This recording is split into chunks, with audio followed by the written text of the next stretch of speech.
So first ನಾನು I want to one misconception ಇದೆ ನಮ್ಮ ತಲೆಯಲ್ಲಿ ದಟ್ ಗೇ ಮತ್ತು ಲೆಸ್ಬಿಯನ್ ಇದು ಏನೋ ಹೊಸ ಥರ ಅಂತ. ಅದಲ್ಲ. ಆ್ಯಕ್ಚುಲಿ ನಮ್ಮ ಪುರಾಣ ಹೋಗಿ ನೋಡಿದ್ರೆ ಅಲ್ಲೂ ಗೇಸ್ ಇದ್ದಾರೆ, ಅಲ್ಲೂ ಲೆಸ್ಬಿಯನ್ಸ್ ಇದ್ದಾರೆ.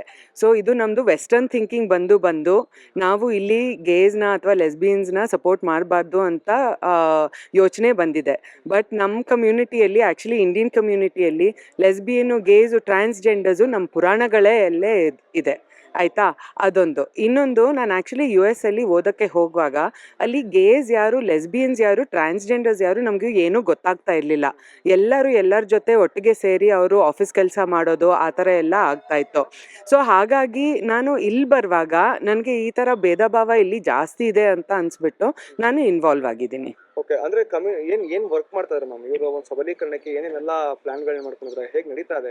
ಸೊ ನಮ್ಮದು ಇವಾಗ ಇನಿಷಿಯಲಿ ಏನಿರೋದು ಅಂತ ಅಂದರೆ ಒಂದು ಅವೇರ್ನೆಸ್ ಬರೆಸ್ಬೇಕು ಅಂತ. Because as we always say, ನಾವೆಲ್ಲರೂ ಮನುಷ್ಯರು.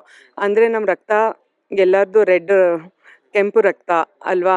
ನಮಗೆ ಖುಷಿ ಅದೇ ಕಾಮಿಡಿ ನೋಡಿಬಿಟ್ಟು ನಾವು ನಗ್ತೀವಿ, ಅದೇ ಡ್ರಾಮಾ ನೋಡಿಬಿಟ್ಟು ನಾವು ಅಳ್ತೀವಿ ಅಲ್ವಾ? ಸೊ ಎಲ್ಲರದು ಹ್ಯುಮ್ಯಾನಿಟಿ, ಮಾನವಿಕತೆ ಎಲ್ಲ ಸೇಮ್ ಆಗಿರೋದ್ರಿಂದ ನಂದು ಏನಂದರೆ ಈ ಕಮ್ಯುನಿಟಿನ ಯಾರು ನೆಗೆಟಿವ್ ಆಗಿ ನೋಡಬಾರ್ದು, ಎಲ್ಲರೂ ಪಾಸಿಟಿವ್ ಆಗಿ ನೋಡಬೇಕು ಅಂತ ನನ್ನ ಇಷ್ಟ.